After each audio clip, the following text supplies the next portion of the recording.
Hello, this is me, Matt, the Aborted Soul, and I'm here to try and address theology and theological reasoning.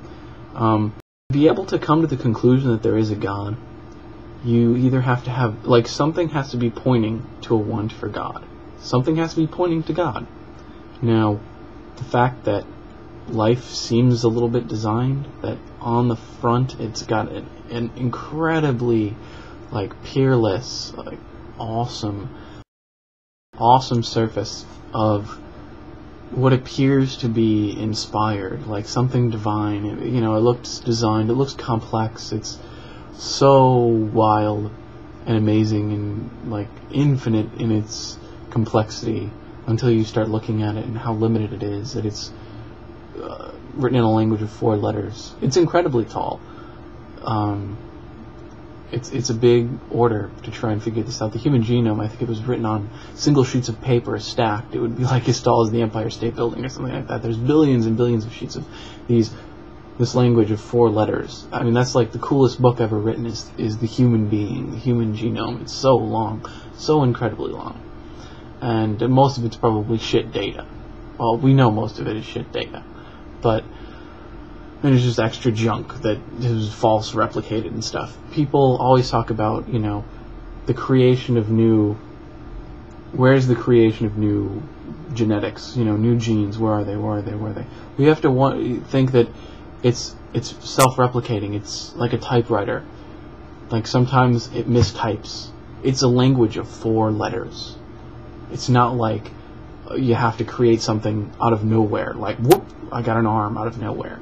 It's that's described in letters. And a lot of times it misfires. If you don't think it misfires, look at any of the wide range of genetic diseases in human beings. If you want to know, and if you're talking about creation of whole chromosomes and stuff, I would look at a lot of the sexual diseases where X and Y's, you have extra or replaced or fused or something like that. But a very easy one would be Down syndrome. You have an extra chromosome. It's completely new. If one can happen, I'm sure another can happen. And yeah, it seems like somewhat useless data right at that time, but it's canvas. And it could always be spread throughout a small population, or something might catch on to where it can replicate, or, the genes change. You can actually see the difference between our ancestors and chimpanzees and us in how a chromosome fused. You can actually look at and see the connection. It's out there. Right in this video, I'm addressing Christian reasoning, or rather theological reasoning, or lack thereof. See, this idea of a God is not really pointed to by the facts. It's not. If you're, really wondering where it comes from, it's very simple. It's because these people want to believe. It's because they were unprepared. It's that they didn't have all of the evidence. They didn't have enough of the evidence to form anything convincing.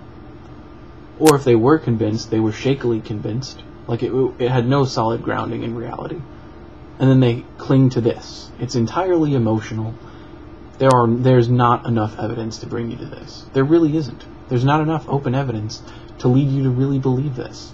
So I'm just going to have to say, I'm sorry. You might be incredibly logical people. Some of you might be incredibly good scientists, incredibly wonderful human beings that I'd love to meet and spend time with. But sorry, your reasoning, the supposed application of logic to the pursuit of religion, it's just the pursuit of nonsense. It's wishful thinking. You're thinking wishfully very hard.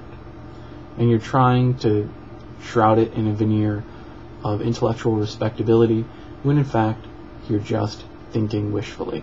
You'd like it to be so, and you make stretches. There's just not enough evidence to lead you to believe anything at all like that. So, thanks for listening. This is me, Matt, the Aborted Soul. I hope you have a good night. And, peace out. Fuck off. See ya.